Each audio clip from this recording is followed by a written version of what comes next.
இல்ல எங்க அண்ணனுக்கு தெரியாத அரசியல் இருக்கா? தொட்டுப்பார், கெட்டுப்பார், அதை பண்ணு இதை பண்ணு அப்படி இப்படின்னு சொல்றாரு இல்லைங்களா? தாவேக்காவை திருப்பி காலி பண்ணிட்டு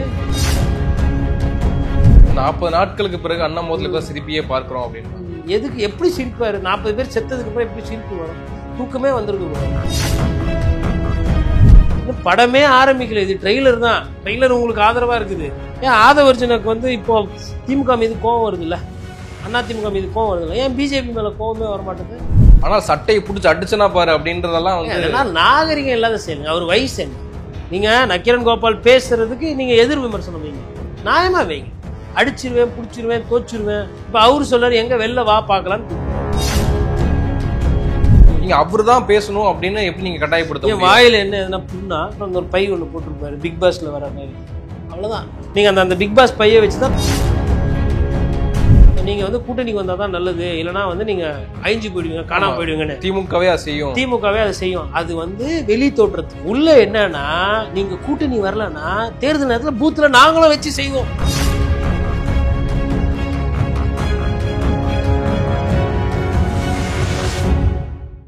சவுத் பீட் நேயர்களுக்கு வணக்கம். இந்த நேர்காணலில் நாம் சிந்திக்கிருப்பவர் மூத்த பத்திரிகையாளர் திரு கோடீஸ்வரன் அவர்கள். வணக்கம். நேயர்களுக்கு அன்பு வணக்கம். முதலமைச்சர் மு க ஸ்டாலின் இன்று திமுகவினுடைய 75 ஆண்டுகால நிறைவு விழா ஒட்டி அறிவு திருவிழா நடத்துறாங்க. அதுல முதலமைச்சர் பேசுகிற போது திமுக போல வெற்றி பெற வேண்டும் அப்படின்னு நினைக்கிறீங்க, அதுல பிரச்சனை இல்லை, பகல் கனவு காண்றதுல பிரச்சனை இல்லை, ஆனால் அதுக்கு அறிவும் உழைப்பும் போட வேண்டியது அவசியமா இருக்குன்னு பேசியிருக்காரு. அதிமுக களத்துல தான் இருக்காங்க. எடப்பாடி நிறைய தொகுதிகளுக்கு பிரச்சாரம் முடிச்சிட்டாரு. அப்போ இது யாருக்கான பதிலா இருக்கு? தாவேக தலைவர் விஜய்க்கு உண்டான கேள்வி பதில் அவருக்கு உண்டானதா தான் இருக்கும். ஏன்னா சிஎம் அங்கிள் அப்படின்னு சொல்லி அவர் சொன்னார். தமிழகத்தில் இன்னைக்கு ஒரு சிஎம் தான், அது ஐயா ஸ்டாலின் அவர்கள், வேற யாரும் கிடையாது. அப்போ சிஎம் அங்கிள் அப்படின்னும் போது அவர் ஓப்பனாக பேசுகிறாரு. இவர் வந்து சரி எதுக்கு விஜய்ன்ற பேரை நம்ம சொல்லணும், அதனால் அதை தவிர்த்துட்டு அறிவும் உழைப்பும் வேணும் அப்படின்றாரு. இப்போ இதே நீங்கள் எடப்பாடி பழனிசாமியை பார்த்துட்டு அறிவு இருக்கா உழைப்பு இருக்கான்னா எல்லாம் இருக்குது, நீ வா களத்துக்கு நம்ம சண்டை போடுவோம் அப்படின்ற மாதிரி அவங்க பேசுவாங்க. இல்லை அந்த மாதிரி ஒரு தரம் தாழ்ந்த விமர்சனம் என்பது எடப்பாடி பழனிசாமியும் வந்து அந்த அந்த என்ன சொல்கிறது, கிண்டல் கீழ்விட்டு அந்த விதமான அரசியல் அவருமே பண்ணுறது இல்லைல்ல. அப்போ அந்த மாதிரி கிண்டல் பண்ணுறது, ஒரு மாட்டி வாட்டங்கிள் அப்படின்றது, பாட்டு போடுறது, அந்த ஒரு திரைக்கதை சினிமா சம்மந்தமாக அந்த மாதிரி இருக்கும்போது இப்போ அவருக்கு ஒரு பதில் சொல்லணுன்ற மாதிரி உழைப்பு வேணும்ப்பா, அறிவு வேணும்ப்பா அரசியல் பண்ணுறதுக்கு அப்படின்ற மாதிரி, இது ரெண்டும் உனக்கு இருக்கா அப்படின்ற மாதிரி இவர் கேட்டிருக்காரு. சூசகமாக சொல்லியிருக்கிறார், நாகரிகமான முறையில் சொல்லியிருக்காரு. அதுவும் அந்த நிகழ்ச்சியினுடைய அமைப்பு தான் அதில் ரொம்ப முக்கியம். இந்த நன்றியோட நினைவு கூறுறாருல. நிறைய பேர் வந்து இன்றைக்கி அரசியலில் பெரிய பிரச்சனைனா அந்த நன்றி விசுவாசன்றது ரொம்ப ரொம்ப கம்மியாகிட்டே போகுது. அப்போது ஒரு காலத்தில் திமுகவுக்கு வந்து எமர்ஜென்சி பீரியடில் மீசா பிரச்சனையெல்லாம் இருந்த பொழுது இவர் வந்து வாடகைக்கு இடம் கொடுத்தாங்க, சத்திரம் கொடுத்தாங்க, இவர் மில்லில் வந்து ஒரு கூட்டம் போட அனுமதி கொடுத்தாரு, இவர் அன்னைக்கு வந்து கட்சிக்காரங்களாம் கூப்பிட்டு சாப்பாடு போட்டாங்க அப்படின்றாங்க. அதாவது அந்த நேரத்தில் அது வந்து ஒரு பெரிய ஒரு உதவி அப்படின்னு சொல்லிட்டு அதை இவ்வளோ வருஷம் கழிச்சு அதெல்லாம் நினைவு கூறணும் சொல்லணும்னு அவசியம் இல்லைல்ல. அப்போது அதாவதுங்க அந்த தொண்டர்களோட அந்த கான்ட்ரிபியூஷனை திரும்ப பேசுறது, தொண்டர்களோட பார்க்கறது அப்படின்றது ஒவ்வொரு கட்சிக்கும் ரொம்ப ரொம்ப முக்கியம். தொண்டர்கள் இல்லாமல் கட்சி கிடையாது. அந்த முறையில் வந்து திமுக தலைவர் ஸ்டாலின் அவர்கள் பேசினது ஒரு நல்ல ஒரு எடுத்துக்காட்டு. அந்த சூழ்நிலையை வந்து அவர் தாவேக்காவை டேமேஜ் பண்ணுறதுக்கு அவர் பயன்படுத்திக்கிட்டார். தாவேக்காவினுடைய சிறப்பு பொதுக்குழு அப்படின்றது ஒரு மையப்பொருளாகவே 2 நாட்களுக்கு முன்பாக இருந்தது. ஆனால் அதில் அதிமுகவினுடைய நிலைப்பாடு அப்படின்றது சிறப்பு பொதுக்குழுக்கு முன்னாடியும் பின்னாடியும் மாறுபட்டு இருக்கிறதா பார்க்க முடியுது. கேபி முனுசாமி அவர்கள் பேசுகிற போது சிலர் திரை பிரபலத்தை மாய பிம்பத்தை வச்சுக்கிட்டு மக்கள் கிட்ட வராமலேயே வந்து ஆட்சியை பிடிக்கணும், முதலமைச்சர் கனவு காண்றாங்க அப்படின்னு பேசியிருக்காரு. இன்னும் டிபேட்க்கு வரக்கூடிய அதிமுக ஆதரவாளர்களும் கடுமையாக விஜயை அப்போஸ் பண்ணி பேசுகிறதையும் பார்க்க முடியுது. சட்டமன்றத்திலேயே தனி தீர்மானம் கொண்டு வந்து விஜய்க்கு ஆதரவாக நின்ற கட்சி அதிமுக, எடப்பாடி பழனிசாமி அவர்கள். ஆனால் சிறப்பு பொதுக்குழுல அதுக்கான நன்றியையோ இல்லை எடப்பாடி குறித்து ஏதாவது ஒரு வார்த்தையோ வந்து விஜயோ தாவேக்காவினர் பயன்படுத்தவே இல்லை. மாறாக எங்களை அண்டர் எஸ்டிமேட் பண்றீங்களா அப்படின்னு தான் கேட்குறாங்க. கூட்டணிக்கு வர சொல்றத வச்சு நீங்க என்ன எங்களை வந்து அண்டர் எஸ்டிமேட் பண்றீங்களான்னு ஒரு கேள்வியை முன்வைக்கிறாங்க. அப்போ தனித்து தான் நிக்க போறேன், நான் தான் முதலமைச்சர் வேட்பாளர்னு சொல்கிற போது எடப்பாடியை சிறுமைப்படுத்துறாங்களான்னு ஒரு கேள்வியும் வருது. நீங்க எப்படி அதை பார்க்குறீங்க? ஒரு திராவிட கட்சி தான் இப்போ அட்டாக் பண்ணுறதை பார்க்குறோம். 2 திராவிட கட்சி அட்டாக் பண்ண ஆரம்பிச்சுன்னா இவர் நிலைமை என்னன்றது தெரில. கிட்டத்தட்ட பூத்துலலாம் சட்னி தான். அதாவதுங்க, ஒரு கட்சி வந்து 75 ஆண்டு காலம் இருக்குது. இப்போ 75 காலம் ஒரு கட்சி நிலச்சி நீடிக்குதுன்னா அப்போ அதுக்குள்ள ஏதோ ஒரு தெம்பு, திராணி, ஒரு எண்ணோட்டம், ஒரு உயிரோட்டம் இருக்குது தானே. அதேமாதிரி அதிமுகவை எடுத்தும்போது 52 வருஷம் ஆச்சு. இந்த 52 வருஷத்தில் 30 வருஷம் ஆட்சியில் இருந்த கட்சி அது. ஷார்ட் பீரியடில் அதிகமான ஆட்சியில் இருந்தது. எதிர்கட்சியாக வரும்போதும் 60 சட்டமன்ற உறுப்பினர் அந்த மாதிரி ஒரு கட்சி. அதுக்கும் வந்து ஒரு சின்னம் இருக்குது, ஒரு இன்ஃப்ராஸ்ட்ரக்சர் இருக்குது. இந்த 2 கட்சியும் ஒரே தேர்தலில் வந்துட்டு நாங்கள் வந்து உங்கள் 2 பேரையும் ஓரம் கட்டிட்டு நாங்கள் முதலாவதாக வந்துடுவோம், நாங்கள் தான் மாற்று அப்படின்னு சொல்லிட்டு கரூர் சம்பவம் வேறு நடந்துருக்குது. அதெல்லாம் பார்க்கும்போது ஒருவேளை திடீர்னு எடப்பாடி பழனிசாமி, ஸ்டாலின் அவர்களும் நல்லா தானே போயிட்டுருக்குது, எதுக்கு இந்த தம்பி வேறு, இவரை திருப்பி நம்ம நடிக்கவே அனுப்பிச்சிருவோம் அப்படின்னு வேற யாருன்னா வச்சு அவர் ஒரு வியூகத்தின் அடிப்படையில் நான் பேசுகிறேன் வச்சுக்கோங்களேன். திடீர்னு ரஜினிக்கு ஃபோன் பண்ணி 2 பேரும், இல்லை ஸ்டாலின் சார், ஏதோ யூபிஎஸ் கிட்ட இது மாதிரி ஒரு சப்ஜெக்ட் ஒன்று வந்தது என் காதில், கொஞ்சம் என்னன்னு பாருங்கள். அப்போ அவரே 2 பேருக்கும் ஏன்னா இவர் காக்கா கதை, குருவி கதைலாம் சொல்லியிருக்காரு. விஜய் சூப்பர் ஸ்டார் ரசிகர்களையும் போய் சீண்டிருக்காரு. ரஜினி அவர்கள் டீசெண்டாக இது வரலும் எதுவும் வந்து தப்பானது அப்படின்னு எதுவும் பெருசாக கமெண்ட் பண்ணல. அஜித்தும் வந்து லைட்டாக ஃபஸ்ட்டு சொன்னார் ஒரு மாதிரி, விஜய் தான் காரணம்னு சொல்லாமல் எல்லாரும் காரணம் அப்படின்ட்டாரு. அதுக்கு நான் எப்படி பார்க்குறேன்னா விஜய் தான் காரணம் அப்படின்னு பட்டும் படாத மாதிரி சொல்லியிருக்காரு. ஏன்னா உச்சத்தில் வந்து நான் எல்லாத்தையும் விட்டுட்டு வந்தபோது அது மற்ற நடிகர்களுக்கு வந்து அது வந்து ஒரு ஒரு பெரிய இதுவாக இருக்காது. இவர் அரசியல் பிடிக்குது அதனால இவர் போகிறாரு. பின்ன நடிச்சிங்கன்னே அரசியல் பண்ணால் ஏற்றுக்குவாங்களா அரசியல்வாதியா? இவர் நடிக்காமல் ஒரு படம் நடிக்கும் போதே இவர் ஜனங்க பார்க்க வர்றதில்ல, இவங்க ஜனங்களோட கை கொடுக்கறதில்ல, முகத்தை கூட காட்டுறதில்லைன்றது தான் இவரோட பிரச்சனை. வெளியே வர்றதில்லை, பங்களா விட்டு, பனையூர் பங்களா விட்டு வெளியே வர்றதில்லை. அப்படி இருக்கும்போது அதை பொழுதுக்கும் சொல்லும்போது இப்போ கமல் அவர்களுக்கும் ஒரு நெருடல் இருக்கும். இப்போ இன்றைக்கி எதிர்கட்சி வேறு, கமல் வந்து இன்றைக்கி திமுக கூட்டணியில் இருக்கார். அப்போ அந்த சூழ்நிலையில் எல்லா நடிகருமே வந்து விஜய் கூட நிற்பாங்கலாம் நம்ம எடுத்துக்க முடியாது. விஜயை வந்து ஒரு சிலருக்கு பிடிக்காமல் இருக்கலாம், அதை வெளிப்படையாக காட்டாமல் இருக்கலாம். தேர்தல் நேரத்தில் இது எப்படி போகுன்றது தெரியாது. இப்போ இதெல்லாம் முடிவு பண்ணிவிட்டு சரி இல்லை அவர் வந்து எதனா பண்ணுவாங்க, பண்ணாமலாம் அப்படிலாம் இருக்க மாட்டாங்க. தனியாலாம் நின்னாலாம் வந்து அப்படிலாம் விஜயகாந்த் அளவுக்கு வந்து அவருக்கு வந்து ஒரு அதீத கட்டுப்பாடு. ஏன்னா விஜயகாந்த் அவர்கள்கிட்ட வந்து நிறைய அரசியல்வாதிகள் கூட இருந்தாங்க. பண்ருட்டியார் இருந்தார். அதுக்கப்புறமா வந்து அவர் வந்து அட்வைஸ் யாருன்னா சொன்னாங்கன்னா கேட்பார். அவர் வந்து விஜயகாந்த் அவர்கள் வந்து ஆக்சஸ் இல்லாமல் இல்லை. இல்லை, எங்கள் அண்ணனுக்கு தெரியாத அரசியல் இருக்கா, எங்கள் அண்ணனுக்கே நீங்கள் நீங்கள் ஆதவர்ஜனுக்கு வந்துட்டீங்களா? அவர் வந்துங்க, அவர் வந்து டிஎம்கேவோட ஸ்லீப்பர் செல். உண்மைதான். அது எப்படின்னா தொட்டுப்பார், கெட்டுப்பார், அதை பண்ணு இதை பண்ணு அப்படி இப்படின்னு சொல்கிறார் இல்லைங்களா? அது நோக்கம் என்னன்னா தாவேக்காவை திருப்பி காலி பண்ணிவிட்டு இவர் போயிட்டு நடந்ததுக்கெல்லாம் தப்பு கேட்டு மன்னிப்பு கட்டி அறிவாளத்தில் கொடுத்து சேர்ந்துருவார்னு நினைக்கிறேன். அவர் பேசுறதெல்லாம் அப்படி தான் இருக்குது. ஒன்றும் ஒரு நாகரிகமான சொல்லாடல் இல்லை.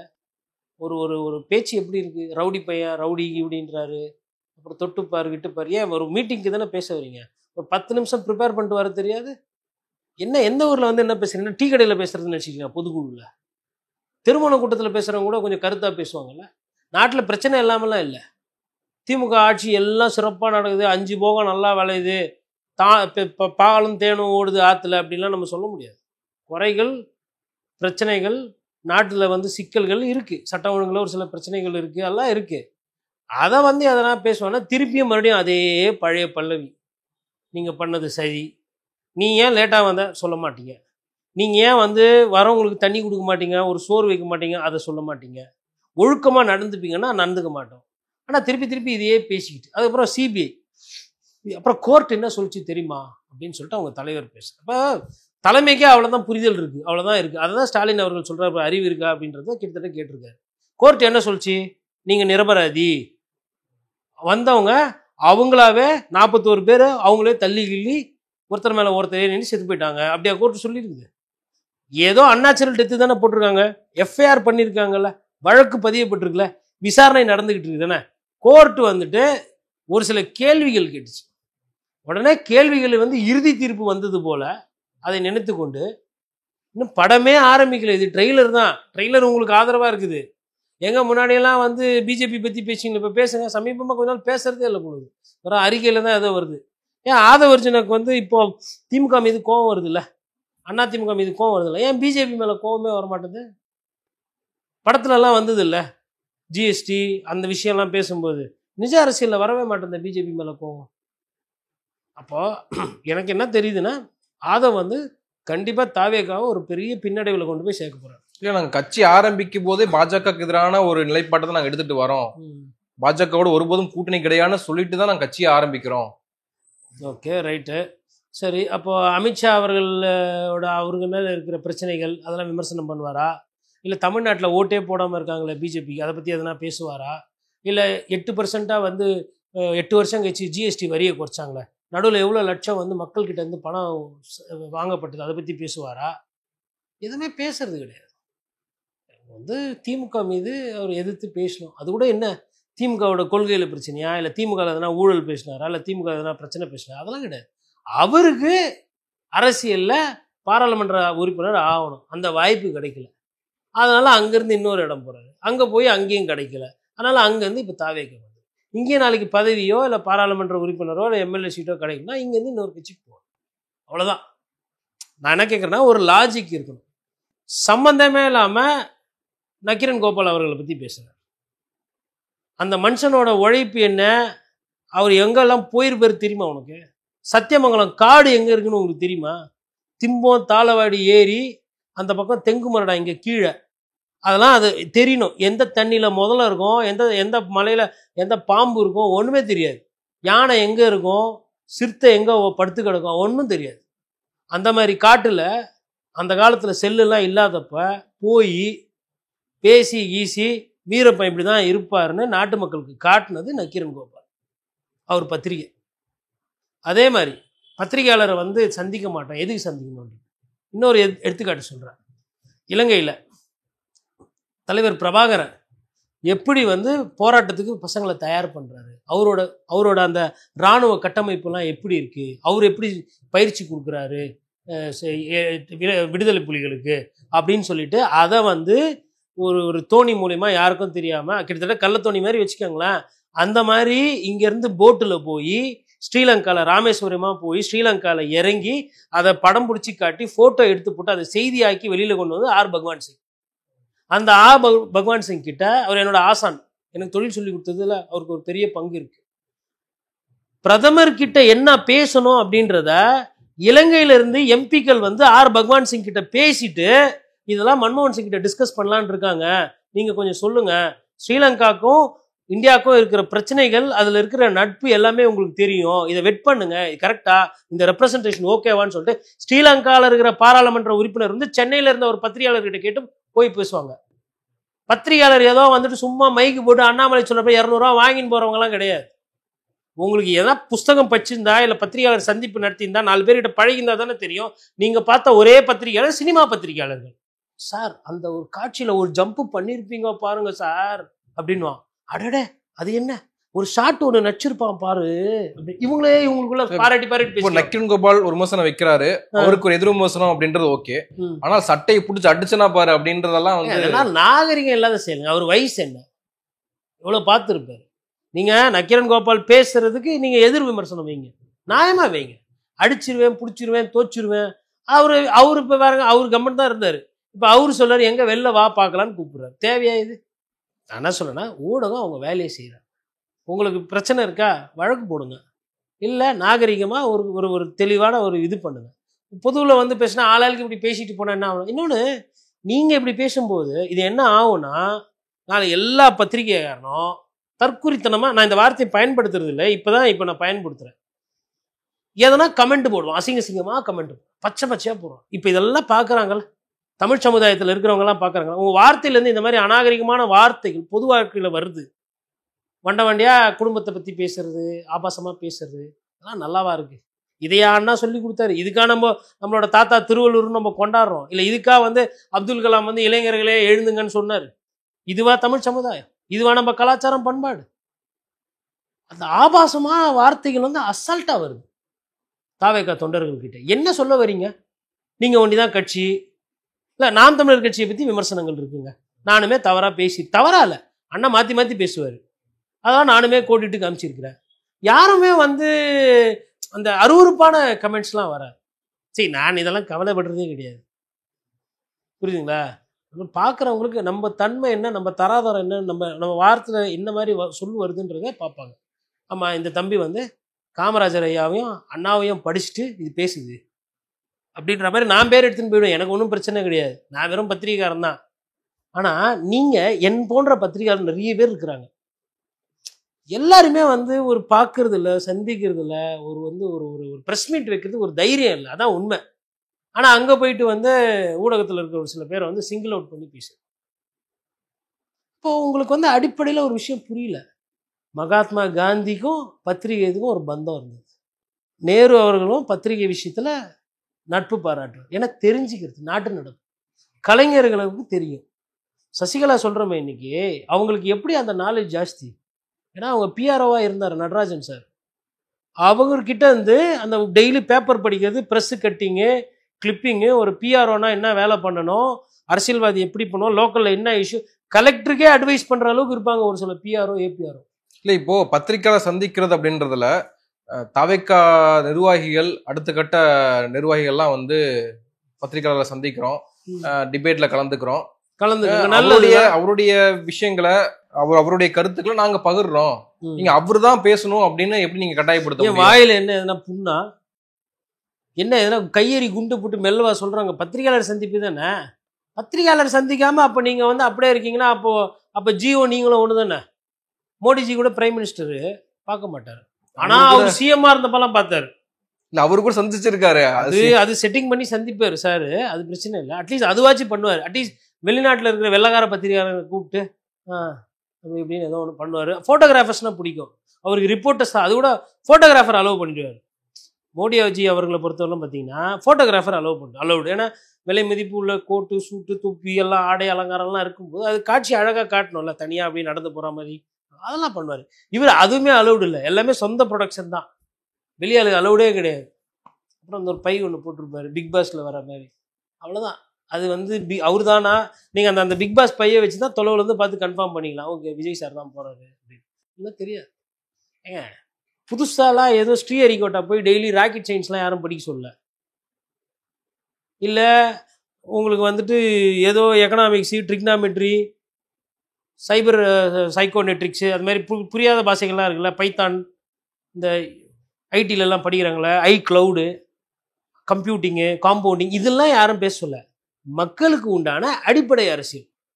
நெல் நாசமாக போச்சுன்னா அது ஏன் போச்சு, என்ன போச்சுன்னா அதுக்கு ஒரு 1.5 பக்கம் அறிக்கை. அதில் எதனா ஒரு டெப்த் இருந்ததா? ஏன் அதை வச்சு பத்திரிகையாளர் சந்திப்பு வச்சுருக்கலாம்ல அவர் விஜய் சார்.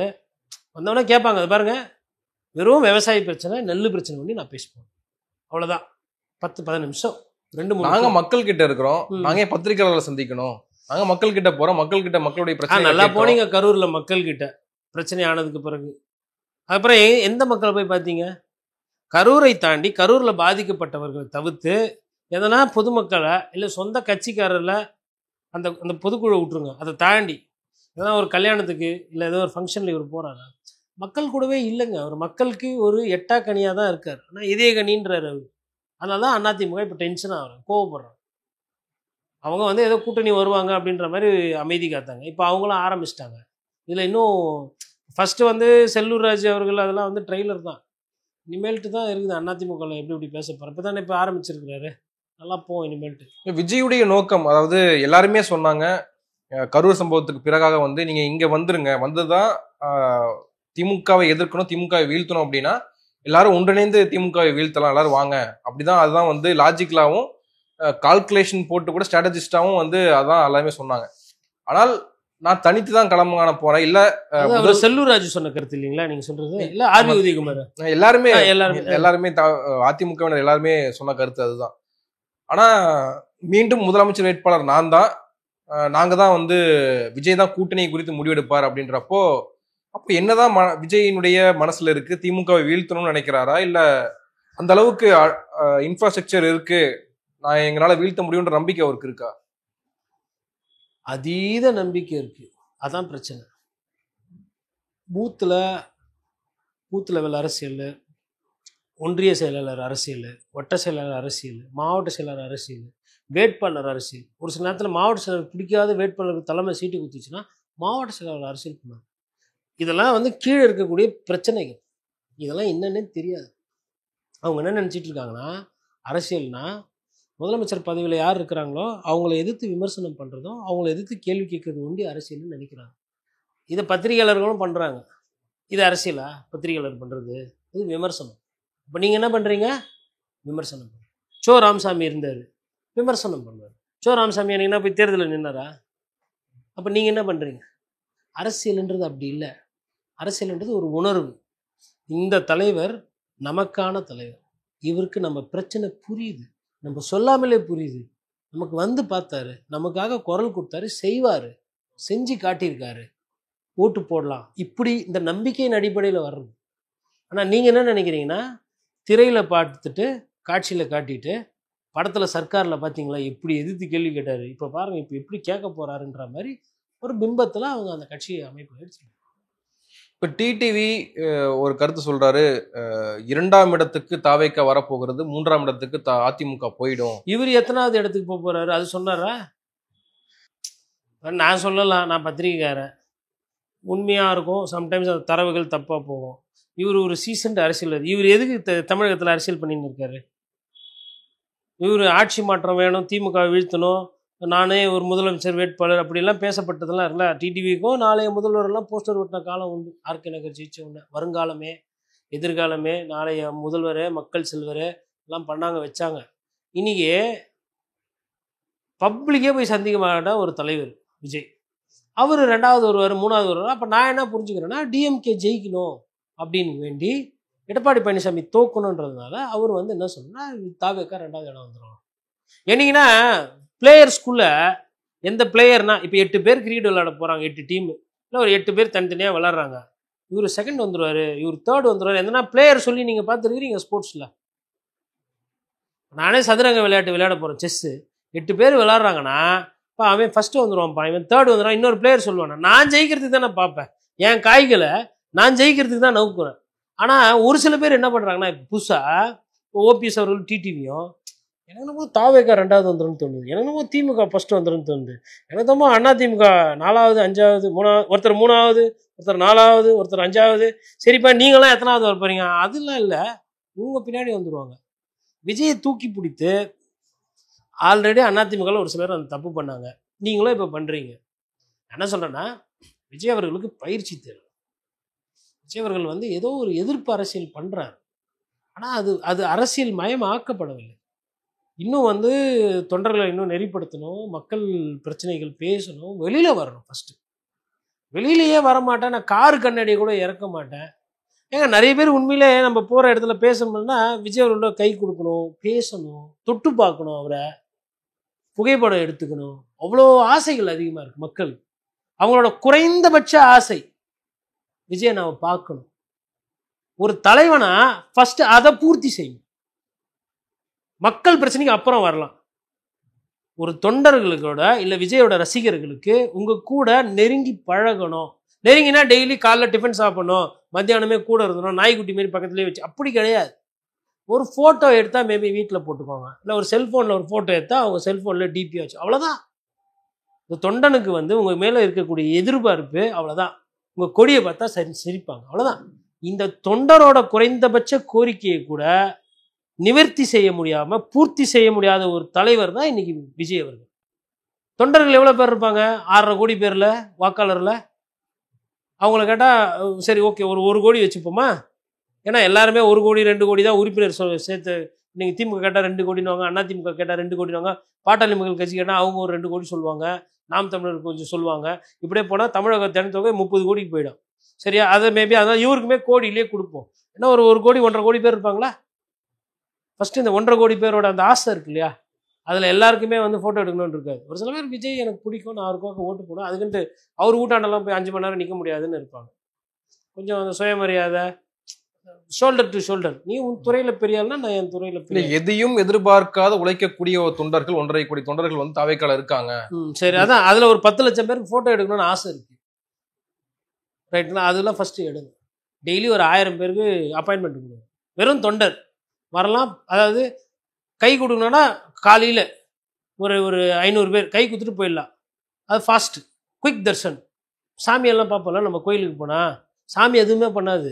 நம்மளா போய் சாமிக்கிட்ட போய் சாமி எனக்கு இந்த மாதிரி பிரச்சனை சாமி, நீ தான் முடிச்சு கொடுக்கணும் அப்படின்னு நம்ம கோரிக்கை வைப்போம். சாமியை ஒரு சில நேரத்தில் செஞ்சு கொடுக்கும். அது மாதிரி தெய்வமாகவே மாறிடுங்க. நீங்கள் ஹீரோ வர்ஷிப் தான் பண்ணின்னு இருக்கிறாங்க, பண்ணுங்கள். அது மாதிரி வரவங்களும் ஃபஸ்ட்டு குவிக் தர்ஷன், வெறும் ஸ்மைலி கிரீட்டிங்ஸ், அவ்வளோதான். இல்லை ஃபோட்டோ எடுக்கணும் அப்படின்னா அது வந்து ஸ்பெஷல் தர்ஷன். இல்லை கூட டீ சாப்பிட்ணும், அப்படி ஷோல்டர் டு ஷோல்டர் பழகணும், அது மாதிரி ஒரு சின்ன வீடியோ 30 செகண்ட்ஸ் சொல்லி, அப்போ ப்ரீமியம் தர்ஷன். அதுக்கு வந்து நீங்கள் வந்து எல்லாம் இருக்கிறது தான். ப்ரீமியம் தர்ஷன் என்ன பண்ணும்? கட்சிக்கு நிதி கொடு. நீ ஒரு 10 லட்ச ரூபா கொடுத்தா நான் கூட டீ சாப்பிடுவேன், நீ ஒரு 20 லட்ச ரூபா கொடுத்தா நான் கூட இதெல்லாம் செஞ்சுருக்கிறாங்க. அறிஞர் அண்ணா அவர்களே புகைப்படம் எடுப்பதற்கோ சந்திப்பதற்கோ பெரியார் அவர்களே இதெல்லாம் செஞ்சுருக்காங்க. எதுக்குன்னா அந்த காசை வச்சு அவங்க வந்து ஏக்கரா வாங்கி வீடு கட்டணும், லே அவுட்டு போடுறதுக்கு இல்லை, கட்சியை வளர்க்குறது. இதெல்லாம் ஒரு ஆக்கப்பூர்வமான அரசியல் தானே. எதுவுமே பண்ணாமல் உட்காந்துன்னு நான் வருவேன், பாட்டு வண்டி பாடுவேன். சரி, எங்கே நிற்க போகிறாரு அவரு? தொகுதி எதனா கேள்விப்பட்டீங்களா நீங்கள்? இல்லை அந்த தொகுதிக்குன்னா போவாரா? இல்லை அதுவுமே வந்து அப்படியே ஆன்லைன்லேயே ட்விட்டர்லேயே ஓட்டு கேட்பாரா? தெரியலையே. எல்லா தொகுதியிலும் நான் தான் போட்டியிட போகிறேன் அப்படின்னு நினச்சி நீங்கள் தேர்தலை சந்திங்கன்னு தானே சொல்கிறாரு. தெரிலங்க, ஒரு வாக்கு கேட்பாரானே எனக்கு சந்தேகமாக இருக்குது. ஏன்னா ஒரு பெரிய பின்னடைவில் இருக்கார், ரைட்டுங்களா? அந்த கரூர் சம்பவம் பிறகு வயதானவங்க கிட்ட வந்து அவர் மேலே இருக்கிற அந்த நம்பிக்கை வந்து கொஞ்சம் கொஞ்சமாக குறையுது. ஆனால் அதில் இருந்து அவர் மீண்டு வந்து அதை சரி செஞ்சு பண்ணாருன்னா அதெல்லாம் சரி செஞ்சுட்டு இன்னும் வாக்கு சதவீதத்தை கூட்டலாம். அதற்கு உண்டான நடவடிக்கைகள் வந்து எதுவும் சரியாக தெரியல. வரவங்கலாம் வந்துட்டு இப்போ விஜய்க்கு ஆதரவாக பேச வராங்களோ இல்லை விஜய்க்கு ஆதரவாக ஒரு நிலைப்பாடு எடுக்கிறவங்களுக்கு டைரக்ஷன்ஸ் இல்லை. தலைவருக்கு அந்த டைரக்ஷன் இருக்கணும்ல, இதை செய், இதை பண்ணு, அதை பண்ணுன்னு. இப்போ இவர் கூட்டணிக்கு நிறைய பேர் கூப்பிட்டார்ல. உதிரி கட்சிகளுக்கு தமிழ்நாட்டில் பஞ்சம் இருக்கா? சிறிய கட்சிகளுக்கு உதாரணத்துக்கு நீங்கள் திமுக எடுத்தீங்கன்னாவே ஒரு 5-6 பேரவை, இளைஞர் பேரவை, முன்னேற்ற கழகம், அந்த கழகம், இப்படியெல்லாம் இருக்குது. அவங்களெல்லாம் பார்த்தீங்கன்னா ஒரு சீட்டு கொடுப்பாங்க. இந்த ஒரு சீட்டில் வந்து நீ கட்சி சின்னத்தில் நில்லுன்னுவாங்க. அதே மாதிரி அதிமுக எடுத்துக்கிட்டிங்கனாலும் அதுலேயுமே வந்து சின்ன சின்ன கட்சிகள் இருக்குது. எம்எல்ஏவும் அவங்க ஒரு சில நேரத்தில் ஆயிடுவாங்க. ஆனால் அவங்க வந்து எல்லாம் வந்து கட்சின்னு இருக்கும், ஆனால் அங்கீகாரம் இருக்காது. அது மாதிரி இருப்பாங்களே, குறைந்தபட்சம் அது மாதிரி இருக்கிறவங்க யாருன்னா வந்து விஜயை பார்த்து, ஐயா எங்களுக்கு திராவிடர் கட்சிகள் போர் அடிக்குது, அவங்களாம் வந்து 1 சீட்டு 2 சீட் தான் கொடுப்பாங்க, நீங்கள் பார்த்து பெரிய மகாராஜா ஒரு 4 சீட்டு கொடுத்தீங்கன்னா கொஞ்சம் கூட எங்கள் செலவெல்லாம் கொஞ்சம் பார்த்துக்கிட்டிங்கன்னா நாங்கள் உங்ககிட்ட வந்துடுவோம். எங்களுக்கு வந்து என்ன நேந்தியாக விட்டுருக்கு எடப்பாடி பழனிசாமியை முதலமைச்சர் வேட்பாளராக ஏற்றுக்கணும்னு, இல்லை எங்களுக்கு வந்து என்ன அடிமை சாசனம் இல்லை நேந்தி விட்டுருக்குதா, திமுகலேருந்து யாருன்னா ஒருத்தர் வருவாங்க அவங்களையே முதலமைச்சராக எப்பயுமே ஏற்றுக்கணும்னு, அதனால் ஒரு மாற்றம் முன்னேற்றம் நாங்கள் உங்களை ஏற்றுக்கிறோம் அப்படின்னு யாருன்னா போய் சேர்ந்தாங்களா? ஏன் சேரல? இப்போ திமுகவில் சீட்டு வாங்குறது அவங்களுக்குலாம் கஷ்டம் இந்த வாட்டி. ஏன்னா ஆல்ரெடி டைட் அந்த பஸ்ஸு டைட்டில் வந்து நிறைய பேர் ஃபுட்போர்டில் என்னடா பண்ணுறது அப்படின்றாங்க. சீட்டில் உட்காந்தவங்க கொள்கை வேற கூட்டணி வேற, கொள்கை வேற கூட்டணி, மக்கள் பிரச்சனை கூட அதெல்லாம் நாங்கள் பேச மாட்டோன்ற மாதிரி இருக்கிறாங்க. அவங்களுக்கு என்னன்னா முதல்வர் ஸ்டாலினை விட்டால் வேற வழி கிடையாது. நிதர்சனமான உண்மை அதான். ஸ்டாலின் அவர்கள் இஸ் அ பிராண்ட். அதனால் கூட்டணி ஒழிச்சிட்டு போயிட்டோன்னா எங்கே எம்எல்ஏ கிடைக்காம போயிட போகுதுன்றால அப்படியே இருக்கிறாங்க. எது நடந்தாலும் அதை பற்றி வாயே திறக்கிறது கிடையாது. சரி இருந்தால் போதுன்னு. அப்படி இருக்கும்போது அந்த கட்சியில் இருக்கிறவங்க யாரும் வருவாங்களா என்னன்னு தெரியாது. அட்லீஸ்ட் அதிமுகவில் இந்த ஒரு சிலர் யாருன்னா வந்து பார்த்துப்பாங்க, யாரும் வரமாட்டாங்க. இவரு நினச்சிட்டு இருக்காரு இவர் முதல்வர் வேட்பாளர், இவர் வந்து முதல்வர் வேட்பாளர், அவர் தான் முதலமைச்சர். இன்னொரு கருத்து சொல்லப்படுதுல, அதாவது டிடிவி, ஓபிஎஸ், செங்கோட்டையன் இந்த அணியெல்லாம் சேர்ந்து விஜயோட நின்று களம் காண ஆமா, இவருக்கு டிடிவிக்கு ஒரு 10% வாக்கு இருக்கு, செங்கோட்டையனுக்கு ஒரு 8% வாக்கு இருக்கு, ஓபிஎஸ்க்கு ஒரு 10% வாக்கு இருக்கு. 10, 10, 20 இது கூட ஒரு 8 சேர்த்தா 28% வாக்கு. விஜய் அவர்கள் ஃபர்ஸ்ட் தேர்தலில் 20% வாக்கு இருக்கு. எல்லாத்தையும் சேர்த்தீங்கன்னா 48% வருதா? இந்த 48% வந்து வெற்றி பெறறதுக்கு உண்டான ஒரு நம்பர். ஆனால் 48% வச்சு முதலமைச்சர் ஆக்கிடலாம், அது கூட பிரச்சனை கிடையாது. இப்போ யார் முதல்வர்? இப்போதான் பிரச்சனை. யார் முதல்வர்? ரொம்ப சீனியராக இருக்கிற செங்கோட்டையனா, இல்லை ஆல்ரெடி 3 வாட்டி முதலமைச்சராக இருந்த ஓபிஎஸ்ஸா, இல்லை அரசியல் நாணம் பயங்கரமாக குடிச்சு பயங்கரமான ஐடியாஸ்லாம் கொடுத்து நான் அன்னே சொன்னேன் அப்படின்னு சொல்லிட்டு ரீகால் பண்ணி பேசக்கூடிய டிடிவி முதலமைச்சரா, இல்ல எந்த சமரசமே செய்யாத விஜய் முதலமைச்சரா? இல்ல இப்போ ஓபிஎஸ், டிடிவி, செங்கோட்டையன் போன்ற நபர்களுக்கு ஒரே வடிகளாக விஜய் தானே இருக்க முடியும். ஏன்னா திமுக அவங்களால போக முடியாது, அதிமுக சேர்த்துக்கிறதுக்கு வழி இல்ல. அப்படின்றப்ப உங்களுக்கு விஜய் தான். திமுக போகலாம், அதிமுக தான் வழி இல்லை, முடிஞ்சு போச்சு. டோரை நல்ல பெரிய பூட்டா போட்டுட்டு திண்டுக்கல் சீனிவாசன் அவர்கள் மூலியமா திண்டுக்கல்ல இருந்து பூட்டை வாங்கிட்டு வந்து போட்டு பூட்டிட்டாரு. அவர் தான் பொருளாளர் கட்சியில. பூட்டியாச்சு, முடியாச்சு. நான் தோத்தாலும் சரி, உங்களுக்கு என்ட்ரி உள்ள இல்லை. போய் கூட்டினு அப்போ அமித்ஷாவை கூட்டினு வரியா, மோடியை கூட்டினு வரியா, யாரை வேணா கூட்டினு போ. டெல்லி போ, ஹாங்காங் போ, சைனா போ. டெல்லிக்கு யாருன்னா போனீங்க பியூஷ் கேரியரை பிடிங்கிடுவேன். அதிமுகவோட பொது செயலாளர் நான் ஜெயிக்கிறேன் தோக்குறேன். அப்புறம் என்னை மீறி யாருன்னா ஒரு அடி இதுக்கு மேலே எடுத்து வச்சிங்கன்னா என்னோட இன்னொரு முகத்தை பார்ப்பீங்கன்றதை காட்டிக்கிட்டு இருக்காரு. அதனால் இந்த கெடு வைக்கிறது 10 நாளுக்கு நாங்கள் பார்ப்போம், அதற்கு பின்னாடி இந்த கழகம் ஒன்றாக இருக்க வேண்டும், இந்த ஸ்லோ மோஷன் ரியாக்ஷன்லாம் இல்லை, போட்டு தள்ளிட்டு போயிட்டே இருக்காப்புல. அதனால் அங்கே கேட்டு க்ளோஸ்டு. மேபி ஸ்டாலின் சார் கிட்ட போயிட்டு, சார் எனிமிக்கு எனிமி நண்பன் பாலிடிக்ஸில் சொல்லுவாங்க சார், அதனால் we are all coming from a political background, உங்களுக்கே தெரியும். ஆனால் நீங்கள் பார்த்து ஏதோ கொஞ்சம் சீட்டு கிட்டு கொடுத்தீங்கன்னா, ஆல்ரெடி சொல்லிட்டு நீங்கள் தூக்கியிருக்கலாம் மனோஜை, அவரை சொல்லாமல் வராமல் நீங்கள் தூக்கிட்டீங்க. இப்படி போச்சுன்னா எத்தனை பேர் சேருவாங்கன்னு தெரியல. இதெல்லாம் பண்ணாதீங்க ப்ளீஸ், நாங்களே வந்துடுறோம், சீட்டு எதனா பார்த்து கொடுங்க. சரி, நம்ம நோக்கம் என்னங்க ஐயா, எடப்பாடி பழனிசாமி வீத்தணும், அவ்வளோதான். நீங்கள் முதல்வராக இருங்க, எங்களுக்கு அதில் பிரச்சனை இல்லை, நல்லா தானே போகுது அப்படின்னு சொல்லிட்டு அவங்களுக்குள்ளே. அப்புறம் கூட மகன் இருக்கிறார் இல்லையா, நம்ம ஓபி ரவீந்திரநாத். என்னப்பா ரவி, ஆமாப்பா கரெக்டு தான்ப்பா, முடிஞ்சு போச்சு. இதெல்லாம் குடும்ப அரசியல் கிடையாது. இது செங்கோட்டையன் அவர்களுக்கு இது குடும்ப அரசியல் கிடையாது. சசிகலா அவர்கள் சித்தி டிடிவி தினகரன், அதுக்கப்புறமா டாக்டர் வெங்கடேஷ், அதுக்கப்புறமா திவாகரன், இவங்கெல்லாம் இதெல்லாம் குடும்ப அரசியல் கிடையாது. இதெல்லாம் என்ன சொல்றது, ரெட் கிராஸ் சொசைட்டி. இந்த ரத்த தான முகாம் வங்கியெல்லாம் நடத்துவாங்க இல்லைங்களா, நம்ம ரத்தம் கொடுக்கறதுக்கு வராங்க. ஆனா சொல்லி வச்சது போல கொடநாடு கொலை வழக்க கையில் எடுக்கிறாங்க.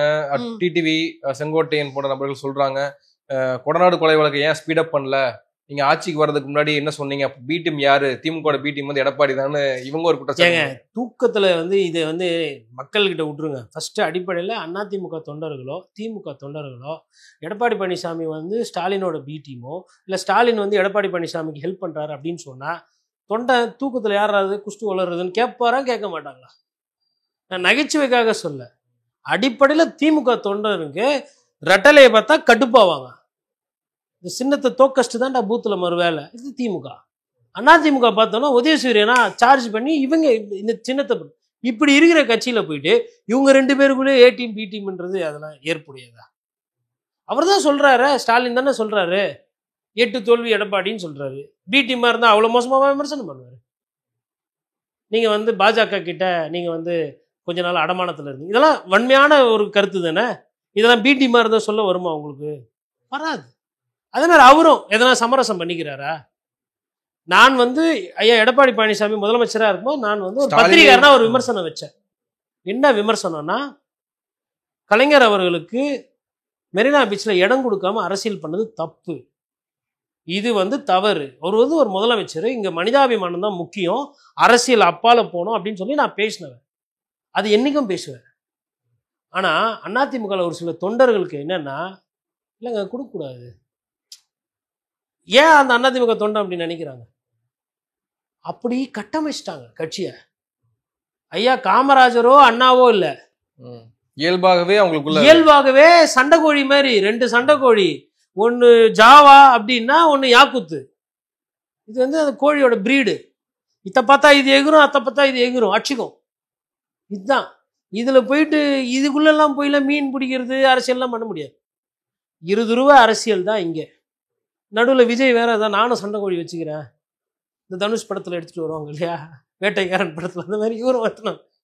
தம்பி ஃபஸ்ட்டு சேவலுக்கு காலை நீவி விடணும்டா, நீடில் வைக்கணும், அதுக்கப்புறம் தயார் பண்ணணும், லிவர் போடணும், வாங்கினா பத்தாதா? அது மாதிரி தான் ஒரு சண்டை சேவல் சண்டை விடுறது கூட அதுக்குன்னு ஒரு முறை இருக்கு. ஆனால் அரசியலில் படத்தில் நடிச்சாரு, வந்தார், நின்னாரு, ஜெயிப்பார், இப்படி நீங்கள் திருப்பி படம் எடுக்கலாம். ஆனால் ஓட்டு வாங்க முடியுமான்னு எனக்கு தெரியல. 2031 வாய்ப்பு இருக்கு. ஆனால் அவங்க அவ்வளோலாம் இப்பயே ஜனநாயகம் படத்துக்கு அப்புறம் ஒரு கூட்டணிக்குள்ள வரக்கலாம் வாய்ப்பு இருக்கு அப்படின்லாம். கூட்டணிக்குள்ள வந்தா அது மேபி நான் இது விஜய் மீது இவ்வளவு விமர்சனம் வைக்கிறேன். கூட்டணிக்குள்ள போயிட்டாருன்னா விஜய் எந்த கூட்டணி சேர்றாரோ அந்த கூட்டணி வெற்றி கூட்டணியா மாறும். புரியுதுங்களா? அவர் ஜெயிக்கிறதோ இல்லை கூட போகிறதோ இல்லை நட்டாத்தில் போகிறதோ அவர் கையில் தான் இருக்குது. ஆனால் அவரோட அந்த வழிமுறை இருக்குது பார்த்தீங்களா, மற்ற கட்சிகளை மட்டமாக நினைக்கிறது, தான் ஒரு பெரிய ஆளுன்னு நினைக்கிறது, தொண்டர்களை சந்திக்காத தன்மை, கட்சிக்காரர்களை வந்து கூட அரவணைச்சி செல்லாதது. பவுன்சர் நிற்கலாம் பஸ்ஸில், ஆனால் சொந்த கட்சிக்காரன் நிற்கக்கூடாதுன்னா அப்போ சரி, ஒரு ஒரு ஒரு நீங்கள் சொன்னீங்க 1.5 கோடி பேர் இருக்கிறாங்க தாவேக்காலன்னு. இந்த 1.5 கோடி பேரில் 1,49,00,000 பேர், 49,99,000 பேர் வந்து நான் சொல்கிற கருத்துக்கு எதிராக இருப்பாங்க. ஆனால் அதில் யாருன்னா ஒரே ஒருத்தர் இந்த கோட்டீஸ்வரம் சொல்கிறது ஏதோ கரெக்ட் இருக்கா மாதிரி தெரியுது யாருன்னா இருப்பாங்களே, அந்த ஒரு தொண்டனுக்கு உண்டான ஒரு குரலாக கூட நான் ஒழிச்சிட்டு போகிறேன். ஏன்னா தொண்டர்கள்னா தலைவர்கள் இல்லைன்னு நினைக்கிறவன் நான். அப்படி நினைக்கும் போது இதெல்லாம் வந்து அவங்க சரிப்படுத்திக்கினா அவங்களுக்கு நல்லது, சரிப்படுத்திக்கலன்னா அவங்களுக்கு நல்லது. இன்னொன்று அதிமுகலாம் நான் நினைக்கிறேன், செல்லூர் ராஜா ஆர்பி உதவி யார் சட்டு ஞாபகம் இல்லை, நீங்கள் வந்து கூட்டணிக்கு வந்தால் தான் நல்லது, இல்லைனா வந்து நீங்கள் அழிஞ்சு போயிடுவீங்க, காணாமல் போயிடுவீங்கன்னு. திமுகவே அதை செய்யும். அது வந்து வெளி தோற்றத்துக்கு. உள்ள என்னன்னா, நீங்கள் கூட்டணி வரலன்னா தேர்தல் நேரத்தில் பூத்தில் நாங்களும் வச்சு செய்வோம். திமுக மேலே எதிர்க்கும், அழிக்க பார்க்கும், நாங்கள் மறைமுகமாக உள்ளே பார்ப்போம். ஏன்னா யார் ஓட்டு எடுத்துன்னு போக போகிற நீ, எனக்கு வேணும்ல. இப்போ ஒரு 2.5 லட்சம் பேர் இருக்கிறாங்க வாக்காளர், போலிங் வந்து ஒரு 1,80,000 ஆகுது. நீங்கள் பாட்டு புஷ்குன்னு வந்து பூத்தில் நீங்கள் ஒரு 30,000 40,000 ஓட்டு எடுப்பீங்க. அப்போ அதில் நான் தோற்று போயிட்டேன்னா அங்கே வேட்பாளர் விடுவாங்களா? இதெல்லாம் முடிஞ்சா அதெல்லாம் நல்லபடியாக போகும். இல்லைன்னா இப்போ தானே ஆரம்பிச்சிருக்கிறாங்க ஒவ்வொருத்தரும். அதிமுக பேச்சாளர்னு பேச ஆரம்பிச்சிருவாங்க. ஒரு சில பேர்லாம் பேச ஆரம்பிச்சிட்டாங்க. பேச்சாளர் வந்து எப்படின்னா ஃபர்ஸ்ட் ஃபயரிங் லைன், அப்போ please take position, platform speaker, party spokes person take position, start firing. எங்க டிவிக்கு அதிமுகவோடதோ பிஜேபியோடதெல்லாம் நீங்கள் இன்னும் பார்க்கல, அவங்களும் பண்ணுவாங்க. அண்ணன் சீமான் எதனா பீரங்கி எங்கன்னா கிடைக்குமான்னு தேடிட்டு இருக்காரு. தம்பி சுட்டாலாம் பத்தாதரா, தூக்கி எறிகிறான்ற மாதிரி. டிஎம்கே கேட்கவே வேணாம், இன்னைக்கு எல்லா பொசிஷன்ல இருக்கிறாங்க. ஹெலிகாப்டர்ல கூட தூக்கிட்டு வந்து குண்டு போடுவாங்க, அவ்வளோ வந்து சக்தி படைச்சிருக்கிறாங்க இன்னைக்கு. அதனால அரசியலில் வந்துட்டுங்க சுற்றி சுற்றி இது வந்து வார் தான், இது ஒரு போர். போரில் வந்து வீட்டுக்குள்ளேயே உக்காந்துக்கிட்டு சண்டை செஞ்சு ஜெயிச்சதா வந்து வரலாறே கிடையாது. போர்லேருந்து நீங்கள் மீளணும், இந்த போரில் உங்களை காப்பாற்றணும்னா ஒரே ஒரு பிராய்ச்சித்தம் தான், மக்கள் மக்கள் மக்கள். அந்த மக்கள் மன்றத்தில் ஒரு சாம்பியன் ஒருத்தர் இருந்தாருன்னா அது அறிஞர் அண்ணா. ஏன்னா ஐயா காமராஜர் நீதி, நேர்மை, நியாயம், தைரியம், நெஞ்சுறுதி, உழைப்பு, வேர்வை எதுவும் குறை கிடையாது நம் தாத்தாக்கு. அந்த தாத்தாவை இன்னொரு தாத்தா போட்டு தள்ளிடுறாரு தேர்தலில். என்னன்னா 2 பேருமே மக்கள் கிட்ட போறாரு. கட்சியை பாழ்படுத்தாதீர்கள், நான் ஒண்டி சண்டையா ஒத்தையில வருமே, நான் அடிச்சு கூட போடுங்க, காசு கொடுப்பாங்க, வேங்கடேச பெருமானை போய் கும்பிட்டுட்டு வராங்க, அது மேலே 5 ரூபா தாழ வைக்கிறேன், எனக்கு எதுக்கு மதிப்புன்னே தெரியல, என் முகத்தை பார்க்க வேணாவா, நான் சாலையில் வந்தால் அண்ணாதுரையை தோக்கடிச்சா உங்களுக்கு கூனி குறுகாதா, வருத்தமாக இருக்காதா. கிட்டத்தட்ட அந்த அந்த தமிழ், அதை தாண்டி அதற்குள்ளே இருக்கிற சொல்லாடல் இருக்கக்கூடிய கருத்து உண்மை. அண்ணா அண்ணா படமா நடிச்சாரு, இல்லை சீன் போட்டுருந்தாரா இப்படி இப்படிலாம் கை காமிச்சு, கட்டின வேஷ்டி கரகரையாக இருக்கும். மக்களை பற்றின சிந்தனை, ஏஞ்ச உடனே மக்கள் பற்றின சிந்தனை. ஐயா காமராஜர் செருப்பை பார்த்துருப்பீங்களா, நான் போய் பார்த்துருக்கிறேன் விருதுநகர் வீட்டில். சாதாரணமாக கிராமத்தில் போட்டுருந்தா அந்த செருப்பு ஓரத்தில் மண்ணெல்லாம் ஒட்டியிருக்கோம் இல்லைங்களா, தேஞ்சி ஒரு சைடு, அந்த செருப்பு போட்டிருக்காரு ஐயா. காசா இல்லை, செருப்பு ஃபேக்ட்ரியே வச்சுருப்பானுங்க இன்னைக்கு இருக்கிற அரசியல்வாதிலாம் இருந்தால். ஒரு செருப்பு கேட்டா, பா ஹலோ அண்ணனுக்கு செருப்பு இல்லையா, சரிண்ணா சரிண்ணா, உடனே பா ஐயாவுக்கு செருப்பு இல்லையாப்பா, சரிண்ணா என்னண்ணா சைஸ் எல்லாம் வேணாம், கடையாக ஒன்று வாங்கிட்டு அப்புறமா யூஸ் ஆகும். இதானே தச்ச கோட்டை கூட போடாமல் வெள்ளையும் சொல்லையுமா வேட்டி சட்டையாக சுத்தம், அப்படியெல்லாம் இருந்தது அரசியல். இன்னைக்கு என்னன்னா ட்விட்டரில் போடுறது, அண்ணா நீங்கள் பார்த்துண்ணா நீங்கள் ரொம்ப இழைச்சிட்டிங்கண்ணா, நீங்கள் ரொம்ப கஷ்டமாக இருக்கீங்கண்ணா, முடியலண்ணா. என்ன இது அண்ணனுக்கு என்ன ஆச்சு, நான் பார்த்தேன் நல்லா தான் இருக்கிறாரு சார், நல்லா தான் இருக்கணும். 40 நாட்களுக்கு பிறகு அண்ணா முதல்ல சிரிப்பையே பார்க்கிறோம் அப்படின்னா எதுக்கு, எப்படி சிரிப்பாரு? 40 பேர் செத்ததுக்கு அப்புறம் எப்படி சிரிப்பு வரும்? தூக்கமே வந்திருக்க கூடாது மனசாட்சின்னு இருந்தா. நான் போன எனக்கே 1 வாரம் ஆச்சு அதுலேருந்து சரிப்பட்டு வர்றதுக்கு. என்ன மாதிரி அவரும் மனிதர் தானே, அவங்களுக்கு ஒரு சில கேள்விகள் இருக்கும் இல்லையா, அதெல்லாம் வந்து அவ்வளோ சீக்கிரமாலாம் கடந்து போக முடியாது. மக்கள் வந்துங்க கரூர் சம்பவத்தை வந்து மறப்பாங்க, மன்னிப்பாங்க. ஆனால் கரூரில் இருக்காங்கல்ல அவங்க மறக்க மாட்டாங்க. மற்றவர்களுக்கு அது தொலைவில் இருக்கு. கரூர் மாவட்ட மக்களுக்கு அது வந்து ஒரு ஷாக்கு. அப்போ அது புரியல. அப்போ அந்த மக்களை போய் பார்த்து இருக்கணும்ல, அட்லீஸ்ட் அவங்களோட அந்த எண்ணோட்டம் மாறணும், கொள்ளணும். இது இது பேசிக் உளவியல். இது ஒருத்தரோட சைக்காலஜி, ஒருத்தரோட மனிதத்தோட தேவை. இந்த மாதிரி விஷயங்களுமே அவருக்கு புரியறது இல்லை. அதாவது இன்னொன்று, அந்த இறந்தவங்களுக்குன்னு வந்து ஒரு ஒரு நினைவஞ்சலி இல்லை அதுக்குன்னு வந்து ஒரு ஒரு பெருசாக எதுனா அதுவும் எதுவுமே பண்ணலை. அந்த அந்த தெரியல, அவரு நினைக்கிறாரு இந்த மாதிரி அரசியல் பண்ண ஜெயிக்கலான்னு. நான் இதுக்கு முன்னாடி நேரு, எம்ஜிஆர் அவர்கள், கலைஞர் அவர்கள் இந்த புஸ்தகம்லாம் படிச்சுட்டு அதில் ஒரு சில திட்டங்கள்லாம் சொல்லியிருக்கிறாங்க, ஆளுமைகள். ஒருவேளை அதோட இதோட கம்பேர் பண்ணுறது ஏன் தப்பான்னு எனக்கு தெரியல. ஆனால் விஜய் சார் புதுசாக ஒரு வேற மாதிரி அந்த மாதிரி. நன்றி, நிறைய விஷயங்களை பகிர்ந்துருக்கீங்க. உங்க நேரத்துக்கு மிக்க நன்றி. நன்றி.